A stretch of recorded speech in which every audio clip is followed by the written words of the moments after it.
Right, let's talk to Andy Burnham, the Mayor of Greater Manchester, because residents in northern England, about 4.5 million people... Good morning to you, Andy. About 4.5 million people, in fact, everybody in Greater Manchester and parts of East Lancashire and West Yorkshire are waking up to completely new and different rules. We've got loads of questions, loads of confusion, loads of frustration and some anger coming from viewers this morning in that part of the world. Can I just throw a couple of those questions straight at you? Is that OK? Sure. Yeah, of course. Neil on Twitter says major concerns around child arrangements now. He had family planned for August to come in and help. There's no clubs open, obviously, for the kids. He's a full-time working dad. He doesn't have unlimited holidays. What are you meant to do about that? Somebody else saying we've got tradesmen booked to come into the house. Can you offer some clarity as to what the rules are now in your part of the world? It's difficult, Ranveer, because the government didn't give me answers to all of those questions when they rang me late yesterday to say that they were planning to do this. So what I will do today is press the government to give people the answers on all of those questions. The issue is, though, to speak a bit in their defence, they had to act decisively, and we agreed with them about that because there has been a big change in the picture in Greater Manchester over the last week. There is much wider transmission of cases across all of our boroughs, and hence the need to act quickly. You know, this is about protecting people. I fully understand the anger. We wouldn't have agreed to this if we didn't think it was needed, but it is needed. Let's be clear about this. This very much is about gatherings in people's homes. You know, everything else remains as it is pretty much. So, you know, people kind of just look at the guidance that is out there on the website. I think they will quickly see that most things are unaffected by this. Andy, on your point there, it is in homes. A few people just want clarification. Steve on Twitter said, feels like a mess. I can't go to another house or garden, but I can go to the pub, restaurant, shops, go to work, get on public transport, and that whole household can turn up 5 minutes later, and it's OK. Can you clarify that? What is the situation? So why, first of all, is it households, and why are people still allowed to go to the pubs? But can you just clarify, if they are going to the pub or a restaurant, you still can't meet with another household? Is that right? There's 2 points. Yes. There. Yes, that is right. And I understand why people kind of ask that question, why at home but not at the pub. But the truth of the matter is the pub is a more regulated environment. It's meant to be, I might say. Not all pubs are properly implementing the rules, but it is meant to be a more controlled environment, as is public transport, where people are meant to wear face coverings in the shops as well. The home is, of course, a less regulated environment. And the evidence is, and we agree with the government about this, there has been evidence of spread of the virus in gatherings in the home. And that is across Greater Manchester, young and old, different communities. So that is why action is needed, and that is why the differentiation is being made. There's a clear message being given out here about gatherings in the home. And I do think people need to listen to it, because obviously, if we don't get a grip on this now, we would be facing much more severe measures later down the line, and that's what we want to avoid. And I hope people understand why I've given my agreement to this. Yeah, Alexandra on Twitter says, infuriated. I live in Rossendale, which I don't think is Greater Manchester, is it anyway? But it's just a general point that she's making. Somebody else has mentioned Bolton, actually. I'll just say this. Alexandra says, infuriated. I live in Rossendale, where we have an average of 0.6 cases and have had 300 cases since March, yet Preston has higher figures and is not included in this list. Richard says something similar. Infection rate is going down in Bolton, he says. So why is it right across the whole of Greater Manchester? You can see people going, hang on a minute, in what is local to me, we're not doing so badly. So why do we have to be put into lockdown as well as those other areas? And somebody's asking, is it to do with Eid? Because they sense, and lots of people do sense, that there are high Muslim populations in the areas that are being put into further lockdown. What's your take on that? Well, I understand why people kind of question that and say, well, look at my situation locally. But the truth of the matter is we've got spread across all communities. And even if you're in a position where you say today it looks OK, things can move and change very quickly. In Greater Manchester this time last week, we had a falling rate in 9 of our 10 boroughs, and the picture completely changed this week. So, if you are in one of those areas close to areas where there is spread, you are not in a position where you are facing no risk, and the position could change in your community very quickly. So we're all interconnected. We're all interconnected on this. And I think we need to recognise that. You know, there's a wide geography here, isn't there? Greater Manchester, East Lancashire, West Yorkshire. People across that area are at risk now because of what is happening across that wide footprint. And while it might be frustrating for people in places like Wigan or Rossendale who've got lower rates of cases, this thing is like a whirlwind. It can quickly move in their direction. And that's why we've all got to accept this. The quicker we stick to it, the quicker it will be lifted. Andy, just come back onto the point about Eid, and we've been talking about that this morning, that, of course, it is Eid today, big day for many people in the Muslim community. But you're very clear that actually when we're talking about this infection rate, it isn't just the Muslim community. You've said it a couple of times now. It is a number of communities. So there's a slight worry, isn't there, that we're going to start pointing fingers at communities here, but you're saying it is a number of communities that are seeing a rise in infections. Is that right?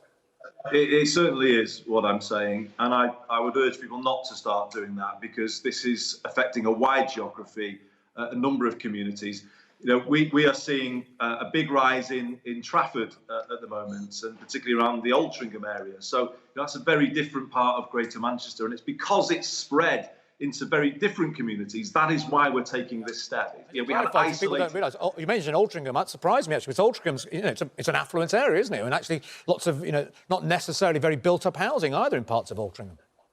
Yeah, it's a very different scenario, but nevertheless, there's an issue that needs to be addressed, and I think that's what's changed. And we've gone from isolated hotspots to a more general spread, and that is the worry, and that is why this has been done. You know, I would say at the moment it's a modest measure. I do understand how people in the Muslim community will feel really frustrated, possibly quite angry about the disruption to their plans this weekend and the gathering they may have planned, but I hope they will also understand why this is being done. You know, it wasn't ideal the way it was announced last night by the government. Let's be honest about that. You know, they made a statement to the media, and it took a while for the detail to come out. I get why people are asking these questions and feeling frustrated. Because of course, I mean, it's legally enforceable. It's not just guidance. It's not just try your best. I mean, from midnight, the law changed in Greater Manchester and in those other areas. And I think what's interesting this morning is that, as the Mayor of Greater Manchester, you say you still can't advise the people that live under your jurisdiction whether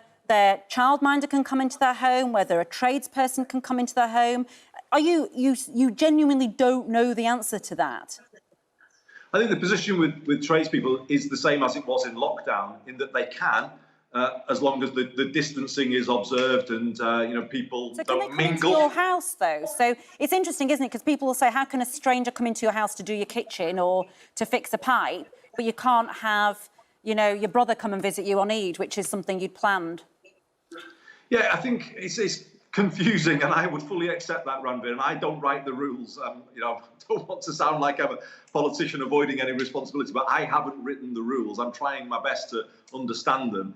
It's about mingling. This is the point, isn't it? You know, if you are kind of allowing someone in to do some work and it's all distance, that is one thing. If you are having a social gathering where there is mingling, that is what the government is trying to prevent, because that is leading to spread of the virus in the community. And let's just bring in Dr. Sarah Jarvis. You've got clarity on this point, haven't you, Dr. Jarvis? I think so, although we haven't heard 100% whether or not this does apply to work people. My feeling is that it won't apply to work people. And basically the principle that we got from the Deputy Chief Medical Officer when we spoke to her was, you're much more likely to hug your granny than your cleaner. Yeah. Can I just ask you, Andy Burnham, we were talking about it earlier, that shielding is supposed to be coming to an end for the majority of people. Of course, now those people in Greater Manchester and other areas we've mentioned have got their plans upturned, and they're probably the most vulnerable in our society during this pandemic. The government has said that they will sign, that they will look at exemptions for those who are vulnerable. Can you offer any clarity on that? No, on that I can't, Ranveer, and I think much more needs to be said about that today, and I'll be pressing the government to say more about it, because I can understand that people are worried about what this means for them. So people will rightly ask, well, why wasn't all of this detail laid out before this decision was taken? I think the answer to that is that the rapid change that we've seen over the last few days. You know, as we saw with the decision on Spain last weekend, the government is saying the minute we see something, we are going to act on it. And, that led to the announcement last night. And, on that basis, we accepted it. But the government does now need to provide much more detail today. Are you disappointed in any way in the fact that, Matt Hancock is clearly saying that this spread is largely now due to households meeting and not abiding to social distancing rules that have been in place? Are you disappointed that people in Greater Manchester and other areas, not everybody, of course, but those who haven't been sticking to the rules have sort of ruined it for everybody? No, not particularly, because I don't think this is unique to us, Ranbir. You can see an uptick in the cases across the country this week. I think the problem is we just had a higher baseline than other areas. So this is a trend that's happening everywhere as the rules have been eased. We're beginning to see greater transmission of the virus in different communities. We're not the first to face restrictions. Obviously, Leicester and Blackburn before us. And actually, we won't be the last, because we've all got to get used here to a new reality. And that new reality is living alongside this virus with all of the risks that it presents to us. And it's a different thing, isn't it? It's different for me this morning, having to find myself in this position. But the question is it the right thing to do to stop much more severe restrictions coming in? And I think it is, because we don't want a lockdown in Greater Manchester. But also it's about people's lives. The kind of a narrative had got out there that this was somehow a mild thing and it doesn't affect young people. That just isn't true. This virus can cause real damage to people's health. It can take away people's lives. We have to get more serious about living with, managing and controlling this virus and being prepared to act quickly when we see evidence of change on the ground. Well, thank you so much for joining us this morning. We must let you go. Carly on Twitter says, all very confusing. We're in Calderdale. My husband is a self-employed plumber.